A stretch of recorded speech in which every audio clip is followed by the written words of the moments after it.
Բայց այսօր ինչ խոսում են, ասում են Ղարաբաղը, Արցախը։ Բայց նախորդ շրջանում էլ ինչ խոսել ենք, ասել ենք Ղարաբաղը, Արցախը,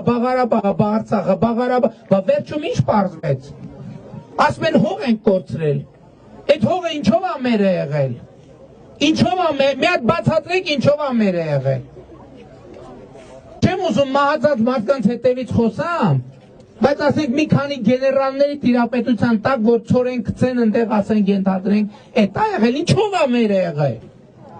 Ինչով մի հատ բացատրեք ինչով ընդեղ դպրոց են կառուցել, մանկապարտեզ են կառուցել, գործարան են կառուցել, ապրել ենք ընդեղ, բնակավայր ինչով է մեր եղել։ Մերը չի եղել։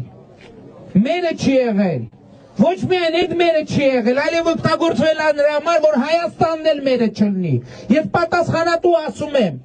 Եվ այո, ասում եմ, ես այդ ճանապարհը անցել եմ, ես նեն չի, որ այդ գաղափարին նվիրվածության պակաս եմ ունեցել, ընդհակառակը այդ գաղափարին նվիրվածությունով է, որ հասել եմ այս եզրակացության, որ ասում են Ղարաբաղը մերն էր, այլևս մեր չի, սուտ է դա։ Իրականությունն է, որ Հայաստանը մերը չէր, հիմա մերն է, որովհետև դուք տեր եք Հայաստանի Հանրապետությանը, ինչի Հայաստանի Հանրապետության քաղաքացին բանա որոշել։